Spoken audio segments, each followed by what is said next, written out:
ভাইয়ের একটা পার্সেল এসছে। এ ভাই এটা কি এসছে রে তোর? দেখি সকালে এসছে তো। হ্যাঁ ওই তো সকালে এসছে, ওই ভাইকে দিলাম। খুলি তাহলে পার্সেলটা, দেখি কি এসেছে।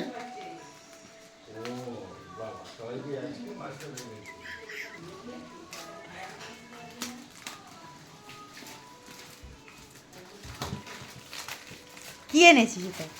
দেখা যাক কি আছে।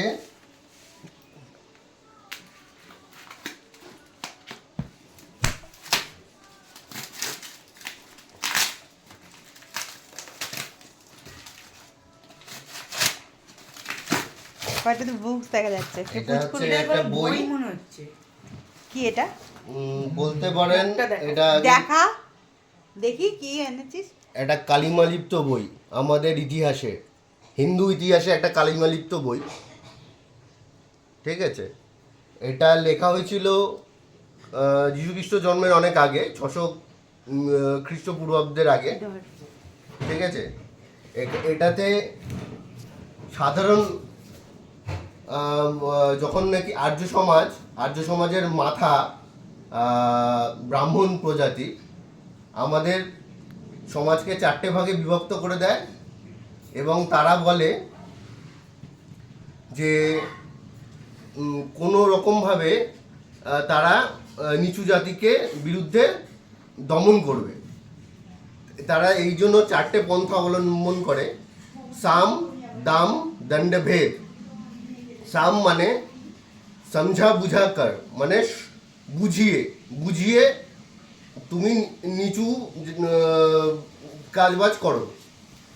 দাম মানে কোনো দাম দিয়ে, যাতে ওরা বিরুদ্ধে না কথা বলতে পারে, যাতে নিচু শ্রেণীর মানুষেরা উঁচু শ্রেণীর মানুষের বিরুদ্ধে না কথা বলতে পারে, সেটা দাম দিয়ে বোঝাতে। যেমন এখনও আমাদের নানা রকম ভাতা বেরিয়েছে, যাতে আমরা অ্যাকচুয়াল বিদ্রোহ বা অন্যায়ের বিরুদ্ধে বিদ্রোহটা না করতে পারি, সেজন্য নানা রকম ভাতা দিয়ে আমাদের মুখ বন্ধ করে দেওয়া হয়। দণ্ড, দণ্ড মতলব দণ্ড। দণ্ড মানে যদি কেউ তাও বিরোধিতা করে, তাহলে কঠোর থেকে কঠোরতম শাস্তি তাদের দেওয়া হতো, এখনও দেওয়া হয়, ইভেন আমিও পেয়েছি।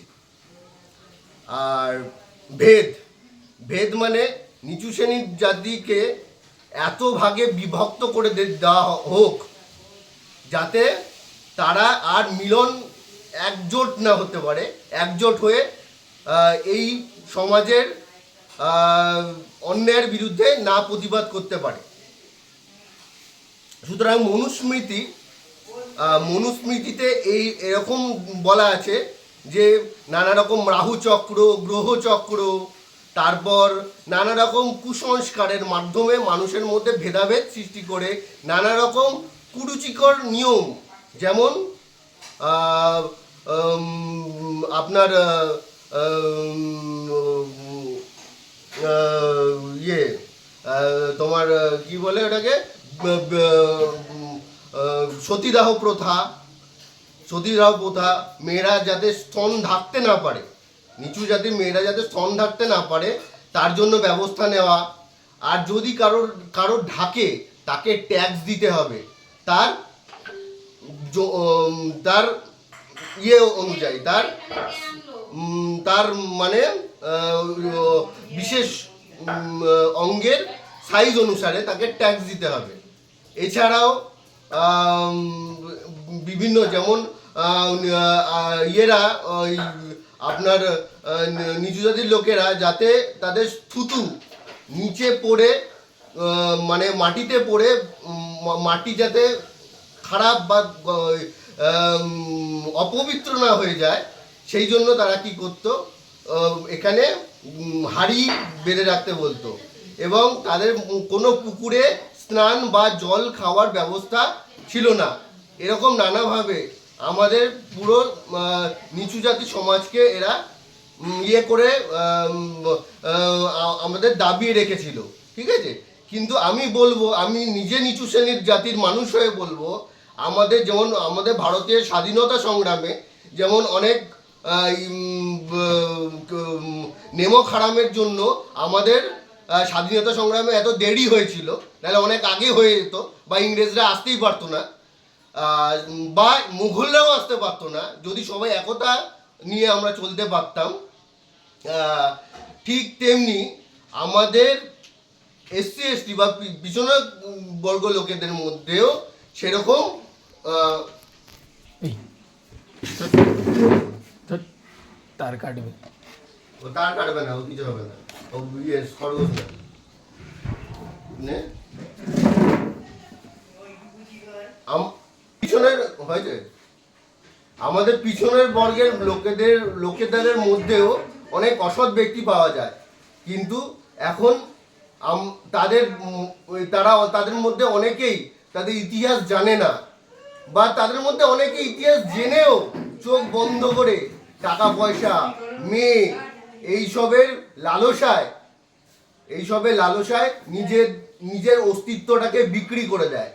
সুতরাং সবাই ওই দলে থাকে না, তাই আমি এই মনুস্মৃতি সবাইকে পড়তে বলছি।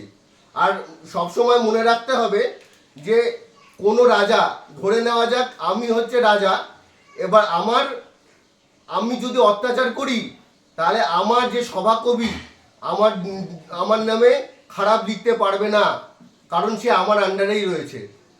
তাই যদি প্রকৃত ইতিহাস জানতে হয়, তাহলে পারিপার্শ্বিক রাজ্যের বা পারিপার্শ্বিক ধর্মের মানুষদের লেখা বই থেকে ওই রাজ্যের বা ওই সভ্যতার ইতিহাস জানতে হয়।